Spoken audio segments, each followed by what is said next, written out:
Begin with state lawmakers considering measures that would allow more people to carry weapons in public schools. It's a topic that's in the headlines for more reasons than just one. Just today, a teacher in Georgia was taken into custody for allegedly firing at least one shot inside a high school classroom. He then barricaded himself inside alone that classroom. One student was injured in the rush to escape the building after hearing the gunfire. Well, the measures being considered in our state would allow more teachers to carry weapons in hopes of deterring school shooters.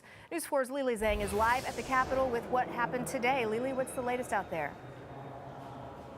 Well, Heather, this controversial bill would allow school districts to arm their teachers or staff members if they so wanted to. The lawmaker behind this bill, Representative Jeff Cootie, says that if a bill like this had been in place about 2 weeks ago during that Florida shooting, it could have possibly turned out differently. The whole idea of a gun-free zone is just a lie, and it's killing our kids. Representative Jeff Cootie holding strong to a controversial gun bill allowing staff members to be armed on school property. You can't stop an active shooter by running off into a closet somewhere and putting a desk against the door and hope and pray that the gunman won't come in.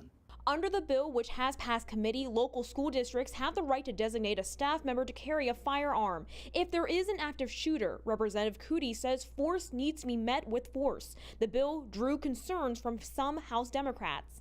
If you're going to have someone in a school who is potentially going to be confronting an active shooter, and there are lots of students, children around, don't you think it would be responsible to require at least armed security guard or cleat training? One questioning why the legislature wasn't looking at school funding instead. They're starved out to survival, basically. So if we looked at that, also allow our counselors to counsel rather than having to take care of all the scheduling and the tests.